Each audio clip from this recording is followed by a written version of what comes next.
Mesdames et messieurs, bonjour, ravi de vous retrouver donc pour cette nouvelle édition de votre programme quotidien Midi au Caire en ce jeudi le 9 juin 2022. Sans plus tarder, commençons cette édition avec cette nouvelle concernant l'Égypte qui a lancé hier avec succès le satellite Nilesat 301 de la base de Cap Canaveral en Floride aux États-Unis. Le président de l'Autorité nationale de l'information, Hussein Zaid, qui a assisté au lancement du satellite, a qualifié cet événement de grand achèvement qui vient s'ajouter aux réalisations de cette instance et de l'entreprise Nilesat. Les détails avec Parihan Farou.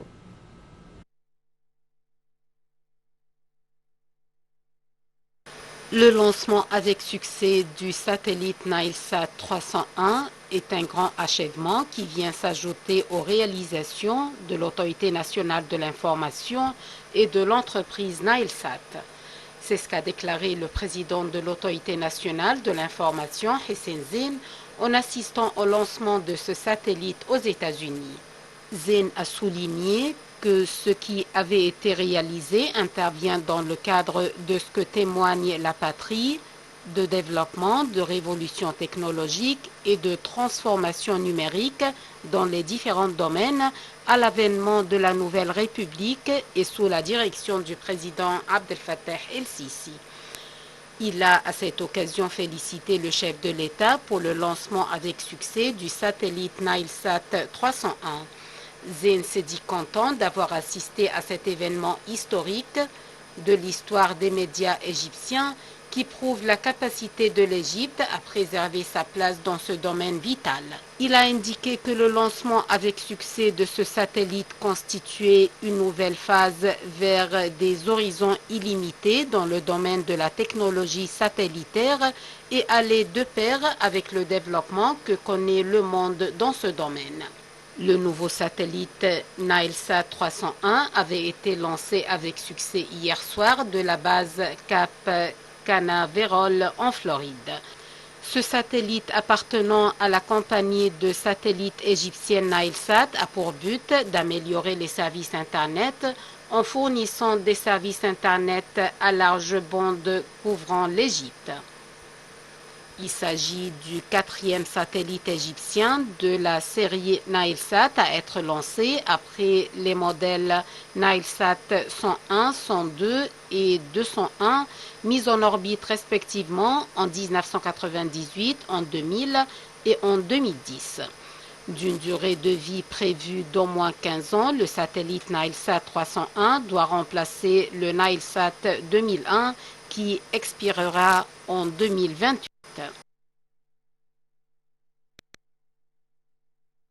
Et le département du dialogue national a annoncé la sélection de Dia Rachwan, le chef du syndicat des journalistes, comme coordinateur général du dialogue national, en plus de la sélection du conseiller Mahmoud Fawzi, secrétaire général du Conseil suprême de régulation des médias, comme chef du secrétariat technique du dialogue national, précisant que les premières sessions du dialogue national débuteront la première semaine de juillet prochain. Elle a expliqué que la première tâche du coordinateur général du dialogue national est d'entamer des consultations avec les forces politiques et syndicales et toutes les parties participant au dialogue national pour former un conseil d'administration pour le dialogue national composé de représentants de tous les partis afin d'assurer une participation effective et d'atteindre des résultats conformes aux différentes visions nationales dans l'intérêt du citoyen égyptien. Le président Abdel Fattah el-Sisi avait annoncé le lancement du dialogue national lors de l'iftar de la famille égyptienne organisé en avril dernier dans le cadre d'une participation nationale effective sous l'égide de la Nouvelle République pour assurer la réalisation des objectifs de développement durable et la vision de 2030.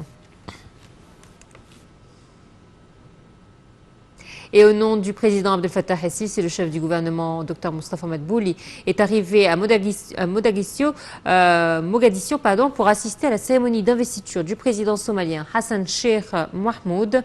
La participation de Dr Madbouli à cette investiture intervient dans le cadre de l'intérêt qu'accorde le chef de l'État à la fourniture de tout le soutien possible à la Somalie en vue de construire ses institutions. Le Premier ministre doit s'entretenir lors de cette visite avec le président somalien pour lui remettre un message du président el-Sisi. Ce message souligne la position égyptienne constante soutenant la Somalie et son peuple. Et on enchaîne toujours avec les nouvelles du Premier ministre qui a affirmé hier l'intérêt de l'État à localiser l'industrie pharmaceutique qui constitue une priorité absolue pour l'État. Dr Madbouli a affirmé lors de la réunion hebdomadaire du Conseil des ministres que l'Égypte coordonnait tous les efforts pour créer une véritable renaissance dans tous les domaines en Afrique, en particulier la réalisation de l'intégration dans le domaine pharmaceutique avec nos frères africains, soulignant l'initiative du président Abdel Fattah el-Sisi lors de la première exposition et conférence médicale africaine Excon Santé Afrique, visant à présenter 30 millions de doses de vaccins contre le coronavirus aux pays africains. Le chef du gouvernement a rappelé sa participation aux réunions annuelles de la 47e session du groupe de la Banque islamique de développement, la BID, qui s'est tenue à Sharm el-Sheikh ces derniers jours, remerciant le ministère de la Planification et du Développement économique pour la bonne organisation de la conférence, louant également la forte présence des responsables, chefs de délégation, des représentants du gouvernement, des ambassadeurs, des représentants du secteur privé et de la société civile, ainsi que des représentants des institutions nationales, régionales et internationales de financement du développement. Et le chef de la diplomatie Samar Chokri, président désigné de la 27e session de la conférence des États partis à la Convention cadre des Nations Unies sur les changements climatiques, la COP27, a souligné que la présidence égyptienne de cet événement aspirait à poursuivre et à renforcer le dialogue avec les représentants de la société civile. Chokri a tenu ses propos lors d'une rencontre hier à Bonn avec les membres de la société civile accrédités en tant qu'observateurs auprès de la Convention cadre des Nations Unies sur les changements climatiques, la CCNUCC. Le ministre des Affaires étrangères, qui est en déplacement en Allemagne pour participer à la 56e session des réunions des deux organes subsidiaires de la CCNUCC, s'attachait à tenir cette réunion en vue d'entendre les visions et préoccupations des divers représentants de la société civile concernés sur les sujets liés au changement climatique.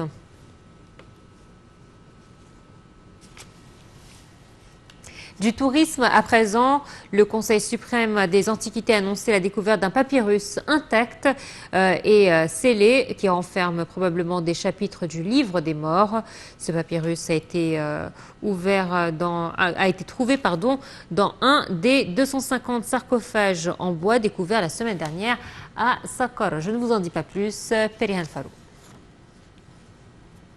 La semaine dernière, la mission archéologique égyptienne opérant sur le chantier de la nécropole des animaux sacrés du bastion de Saqqara a annoncé la découverte de plus de 150 statuettes en bronze et de 250 sarcophages en bois peint retrouvés intacts et scellés dans des puits funéraires renfermant des momies. Dans l'un des sarcophages découverts, les archéologues ont trouvé un papyrus intact et scellé. Long de 9 mètres, il renferme probablement des chapitres du livre des morts, a indiqué le secrétaire général du Conseil suprême des Antiquités, Dr Mustafa Waziri, tout en ajoutant que ce papyrus avait été transféré au laboratoire du musée égyptien du Caire pour être analysé. Il est considéré comme le premier papyrus complet jamais découvert. Les ouvriers ont donné le nom de Waziri au papyrus puisque c'est lui qui l'a découvert et s'est enregistré dans les registres du musée égyptien de Tahrir. De même, Dr Waziri a révélé que l'objectif de la mission archéologique, qui a jusqu'à présent effectué 4 saisons de fouilles dans la région de Saqqara, est de trouver la tombe d'Imhotep. Le papyrus est un document important pendant certaines périodes de l'Égypte ancienne. C'est où les anciens Égyptiens ont pu documenter et enregistrer leur vie quotidienne ainsi que leurs événements importants. La fabrication des feuilles de papyrus réside dans la superposition de fines lamelles découpées dans la tige de la plante, humidifiées, placées en couches entrecroisées et compressées.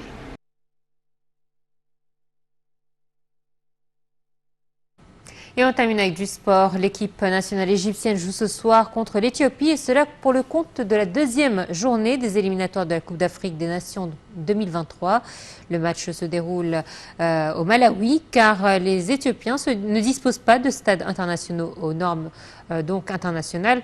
Les Pharaons, sous la direction du nouveau sélectionneur Eheb Galel, avaient bien débuté leur campagne de qualification pour la prochaine CAN. Dimanche, l'Égypte avait battu 1-0 la Guinée au stade international du Caire grâce à un but de Mostafa Mohamed. La Guinée jouera elle aussi demain contre le Malawi. À noter que l'Égypte et le Malawi se partagent la première place du groupe D.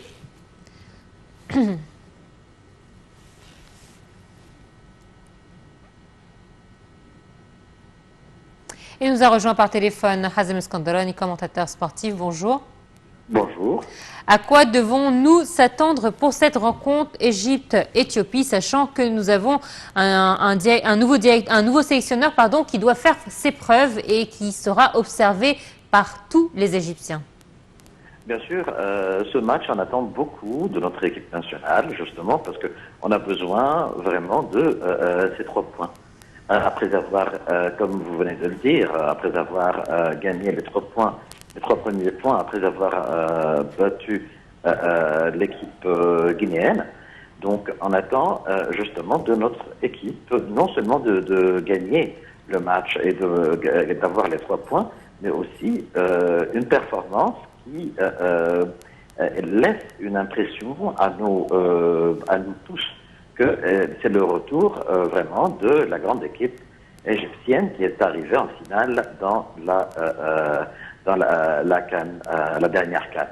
Donc on espère, malgré les absences, parce que là, ce match-là, malheureusement, on a perdu de notre équipe, justement, Mo Salah, qui est malheureusement blessé. Et la liste, elle est longue quand on voit surtout... On voit Trezeguet, Nenni, Trezeguet, Yasser Ibrahim, malheureusement, qui a eu apparemment un rhume. Aussi, Ahmed Fattour, qui est absent depuis déjà le premier match contre la Guinée. Donc, on voit que, justement, le sélectionneur égyptien, il a fait appel, justement, à des remplaçants. Et là, je parle de Karim Hafez, qui sera probablement le défenseur gauche aujourd'hui, et en même temps, Ayman Ashraf, il va remplacer justement la grande absence de Yasser Ibrahim. Ouais, donc le sélectionneur commence avec un grand handicap déjà. Tout à fait, tout à fait. Donc le match dernier, on a joué déjà avec deux absences importantes au niveau de la défense. Et je parle de Mohamed Abdelmena et Ahmed Hagazi.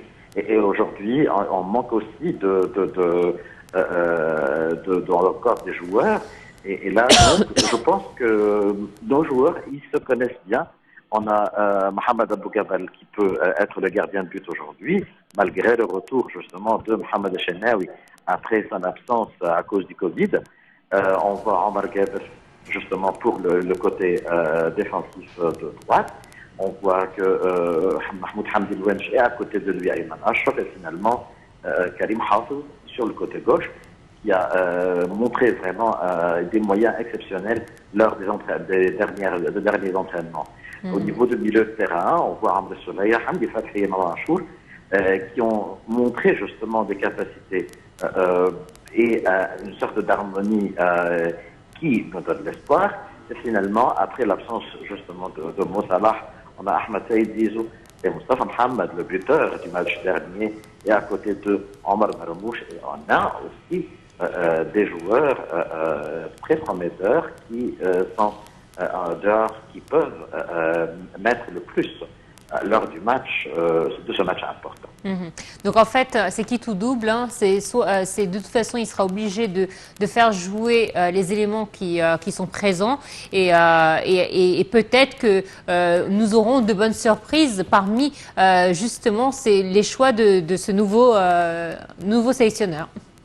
Tout à fait. Et justement, là, ça parle beaucoup dernièrement parce qu'il y avait des voix qui sont élevées contre le choix justement de Eheb Galel en étant le sélectionneur de l'équipe nationale égyptienne.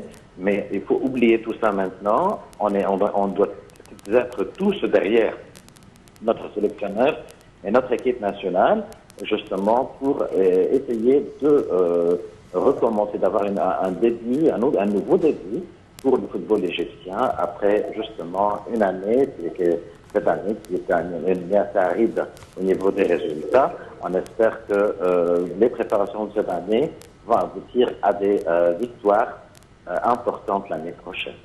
Hazem Skandroni, merci à vous d'avoir été des nôtres ce matin pour notre programme Midi au Caire. Nous souhaitons bien évidemment bonne chance à notre équipe nationale donc, qui doit jouer ce soir contre l'Éthiopie dans le cadre de la deuxième journée des éliminatoires de la Coupe d'Afrique des Nations 2023. Voilà, merci à vous de votre fidélité et suite de programme sur NITV International. Au revoir.